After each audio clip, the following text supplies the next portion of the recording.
And the winner of the tournament was Grandmaster Jan Krzysztof Duda, the Polish fighter. There we go. We've got 73 wonderful viewers. And for your viewing pleasure, I'm going to show you my game against Goose. Right? I'm going to show you my game against Goose. All right, because this is absolutely fantastic. This is a good game. So I've saved it to my library. If you were watching the stream the other day, you would have seen it, right? So I've got to draw against the Magnus bot, right? I've got to draw against the Magnus bot. Oh, that was a 30-move draw against the Magnus bot, right? So the Magnus bot couldn't beat me. The Magnus bot was 2,882, right? And then we'll just adjourn. 2,882. Here we go. Yeah. King Cobra subscribed to Tier 1. Thank you, King. Okay, so this is when I played the world champion Carlsen, 2882, and I played to get a draw. So I thought, well, I'll play D4, solid position. Knight F6 was played. I played C4, Queen's pawn. E6 is played to develop the bishop. Knight F3 just to develop. I don't want to play knight here because the bot engine would be very, very familiar with the bishop B4 lines. So he played D5, played knight C3. Now it's different because my knight's behind the pawn and there's no problems picking the pawn back up. Knight B5 to D7 is played. I just took the pawn to liquidate in the centre to release the tension, right? And admittedly, in this type of position, that gives black an easy game, right? After E takes D5, then I proceed to put my bishop. Like a bad move would be pawn here, but we don't do that. We pin the knight, and then we can play pawn here and effectively have that lovely pawn chain. He played bishop B4. He wants to pin the knight, and he wants to take it. In some variations, you can have a pawn that can't quite go forwards, and right, so that's what he would like to do, and maybe even C5 and Queen A5 or something like that. So I played Rook C1, just protecting the knight. He castles. I played A3, chased the thing. He took it off. I take with the castle, just putting pressure on the pawn structure. Black played C6. E3 is played. H6 is played by the 2,882 world champion Carlsen Magnus bot. Bishop takes F6, right? Knight takes F6. Again, liquidating just to get a simple position. Knight to D2. We do not want this knight to come in here. Bishop F5 is played. Now black's got perfect position. White's also got perfect position because what we have here is a minority pawn attack going, and we played bishop D3.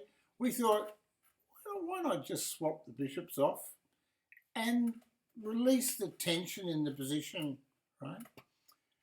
Bishop takes D3. Rook. The reason why he plays bishop takes D3.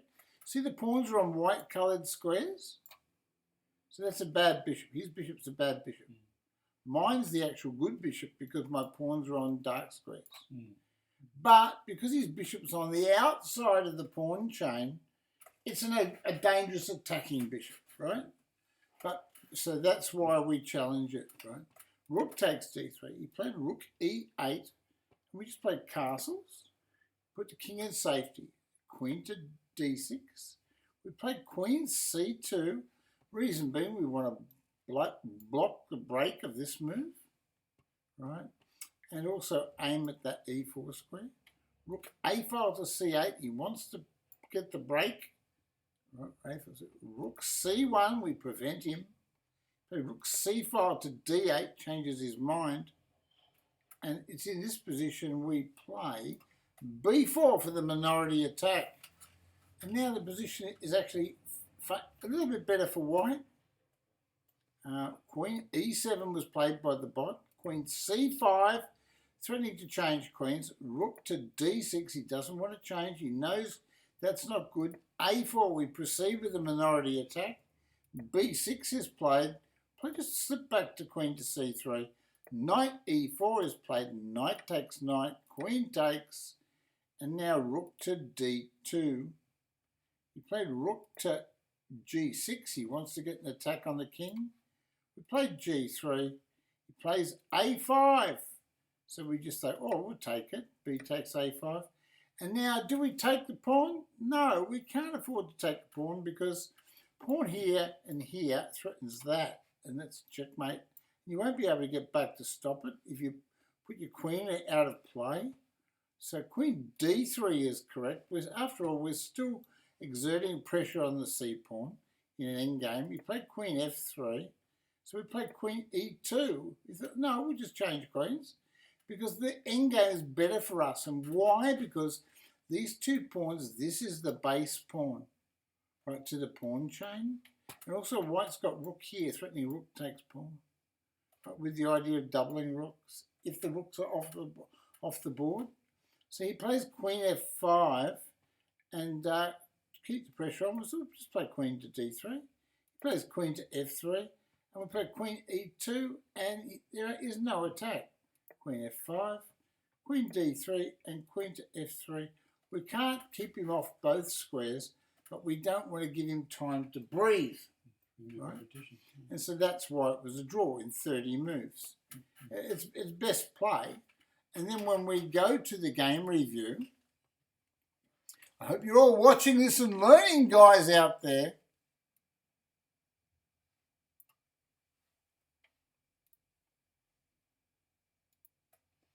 I hope you're watching and learning. Okay, so when we go to the game review, where's that game review? There it is. As you can see with the game review, let's take a look and review together. There we go. So Engine says, nice game. Let's take a look and review together. I'm not going to go through it, but I played at 96.1% accuracy and the Magnus Carlsen bot played at 94.7%.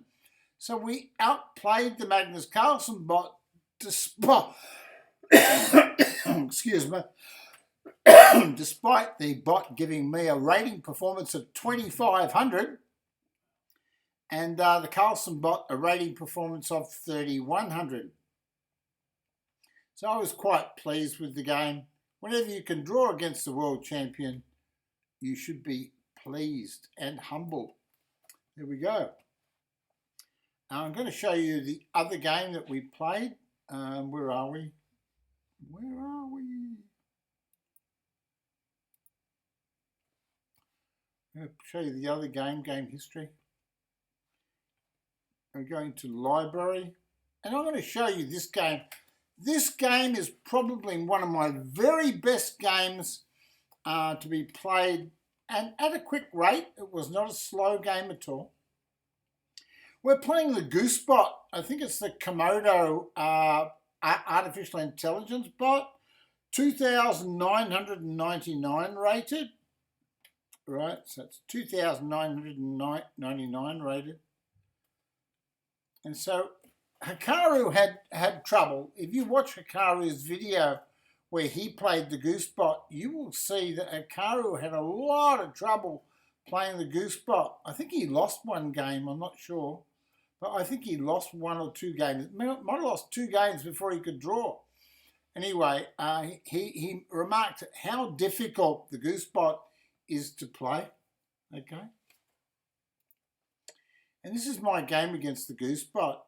In this game, you're going to see me sacrifice against the GOOSE-BOT for positional play. GOOSE-BOT played e5. We have the King's English variation. Knight c3, just put the knights behind that c-pawn, Patrick, right? So that you're exerting the influence here. It's very bad to have the pawn here and have that formation. This formation's far more effective because it controls central squares. Knight f6 is played. The bot wants to play d5. g3 was played. He doesn't want to play this now because he's going to run into tempos. I'm going to be challenging him along the white squares. So he played bishop c5, and it's the natural move. It prepares to castle. right, developing move. Prepares the castle at the same time, controlling black squares in the centre. So bishop g2, just controlling again the white. I'll take the white squares. We'll let him have the black squares. Why? Because we have the first move and he is basically playing catch-up. Castles by the Goose-Bot. Honk, honk. E3 is played. You know what? The Goose-Bot is also a fantastic musician. He plays the acoustic guitar. Oh, no. Yes. D5 is played. It's a sacrifice. We take with the knight. Knight C6 is played. It's a sacrifice on the part of the Goose-Bot. So we play knight to E2. Goose-Bot plays bishop F5. And the Goose-Bot is trying to just basically destroy us, sacrificing a pawn for brilliant attacking chess. So we play knight F6. Queen takes F6. Remember, we have a pawn up. We're playing knight here. Knight to C3. He plays knight to B4. Have a look at what the Goose-Bot's doing. It wants to play knight check in here or knight check there and take a castle. So we play knight E4. That's right. So what we actually do by playing this move is we cut the king, cut the bishop and the queen, the knight combination squares on there, and we're attacking his queen and his bishop. So he played knight checks. So we played king E2 and attacked the knight. So you would think you're playing the Goose-Bot rated nearly 3,000. And you think, oh, he's got your king moving in the middle. He's got plenty of possibilities to smash you up. He took the knight. We recaptured. And now he plays knight F2, right? Knight F2. And so it's in this position. We play rook F1. That's right. We give him the queen and we give him the exchange. Why? Because of the structure. It's all about the structure. So even though the Goose-Bot's got more material, right, we count the material after the move, plays knight takes D1. We play rook takes F6. Now we're threatening to bring our rook back and save it, right? He played G takes F6, and now we play king takes knight. Here, white has got 2, 4, 6, 7 pawns, and black has got 7 pawns. So with black having the 2 castles, you would think that this position would be better for black. And you'd be wrong. I don't think it is. C6 is played. He's trying to save a pawn. If that pawn falls, he could be in trouble. So I played B4, and the engine gave this move an exclamation mark. Because if the bishop takes the pawn, we play rook to B1, and then A3, and we capture this pawn, and then this pawn here is under attack. He's under attack everywhere. So bishop E7 was played by the engine. Rook to B1, we follow up. We still want to play the move, B4. Play rook A file to D8. Play king E2. Engine plays H5. And he wants to play a move like pawn here, sacrifice a pawn or something. I played D3. I'm just protecting my structure because it's impregnable now. You can't take on D3. And it's the base pawn, right, for this activity. He played king G7. Right. This connects his rook, so his rook can go with a pawn. Maybe you play pawn here. I played A4. I'm trying to expand on the queen side. That's where I have my strength with the extra pawn. He played H4. So here I played G4. I don't take the bait. The more, in this type of position, right, in this type of position after H4, if you take the pawn, it looks like, oh yeah, but you win a pawn. No, no, no, wrong. The correct plan in this type of position, Patrick, is to limit the mobility of the castles.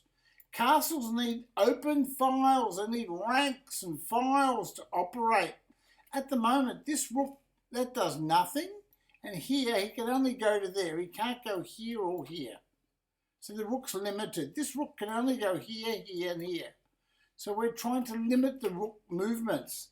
So we play pawn here, and now the rook can't get an open H file to attack, right? So rook C8's played, right? He's trying desperately. Now we play H3. By playing H3, we fix this file. He can't operate a rook on that file either. B6 by the computer. We play B5. We didn't have to. It's probably not an accurate move, but it's good enough to draw. C takes B5. A takes B5 towards the centre. Now we have a pawn to attack, the A pawn.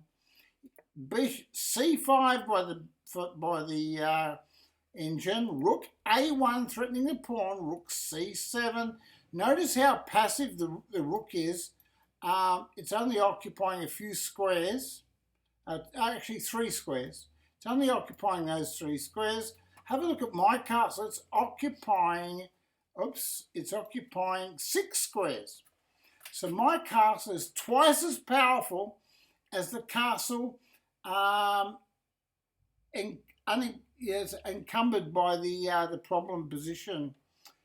Rook A2 is played. This is a good move because it puts the rook on a white square where the bishop can't attack it. And it also, notice when the rook was here, it only had movement to here, but now, once the king moves, we can move our rook over here. We have more chances to win. Rook to D8, bishop D2 was played, king H6, and the plan is probably to play king here, but it doesn't do much. What he's got to look out for is pawn here, because if pawn takes check, king's in check, and the bishop falls, and white wins. That's right. So bishop E1 was played. Excellent move. It threatens a pawn. If that pawn falls, white can start winning. Plays king G7.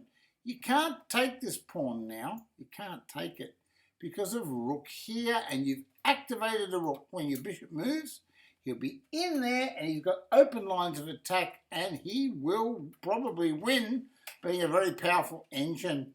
So bishop F2 is played. Another option was bishop here, and then we're threatening bishop takes pawn. But there's a problem with that, and that is, if we play bishop here, he can actually play that move and sacrifice a pawn, and then we'll be forced to take this way, and then he gets the open G file. Does that make sense? Well, it should. Bishop to F2 is played. Rook F8, so accuracy is important. Rook A1, Rook H8, Rook G1, Rook D7, bishop attacks the rook, Rook E7, Bishop E4. We're not letting him play that move. Rook C7, Rook E1, A1, Rook E7, and then the moves just went on and on and on, and basically the position repeated itself, and it got to the 50 move rule. Actually, I'm winning here. Oh, white's winning. This is a win for white. Correctly played. But I was happy with the draw. King G7, I just gave him another check. He went King F6, gave him a check. You can see he can't do anything. King G7. And the engine was happy to get a draw against me. There we go. So I hope you enjoyed the stream today. I want to thank all those people that came and joined us. People in the chat such as XE Plus, Little Beast, Bennett F, Top GM00, Nickel City Chess, the Little Bennett, and anyone else that came in, like Velika Poxt, whose message was deleted. And Uncommon King, the uncommon one, who sent me the wonderful Christmas card. That's right. All the way from the UK, probably the most beautiful Christmas card I've ever got. And I'll never forget that, Mr. Uncommon King. We love you, mate. We love you. Okay, and with that, I'm going to do a raid. I'm going to do a raid. I'm going to try to find a raid channel. Okay, and let's have a look and see who's live.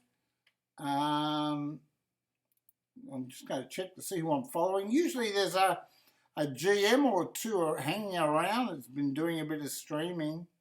International Master Eric Rosen is here. Let's send you to Eric Rosen. Okay, so he's on Light Chess, not a chess.com streamer, but Eric Rosen is a fan of, so we are a fan of Eric Rosen, and he's popular. He's popular. He's loved by everybody. He's probably one of the most loved people in the chess world. So that's it. So we're going to Eric Rosen. The man that went to visit Fischer's grave in Iceland and made a video about it when he was playing in the tournament over there in Iceland. And I was very touched by Eric. So we're going to raid the young Eric. Call him the young Eric, you'd like that. The young Eric Rosen. I think he's a good friend of Gotham Chess. I think he's a good friend of Gotham Chess. 2 international masters, grandmaster hopefuls that never quite made it, but they are very strong in their own right. And Eric Rosen became famous for the Stafford Gambit. That's right, the Stafford Gambit. So there we go. We're going to do a raid.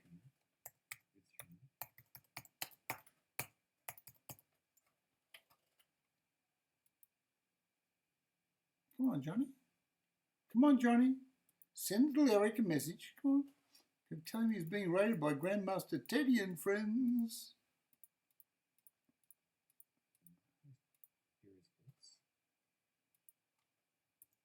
He's concentrating. There we go. I am off. God bless you all. God bless your families. And thank you again for sharing your time with me. Okay? Bye for now.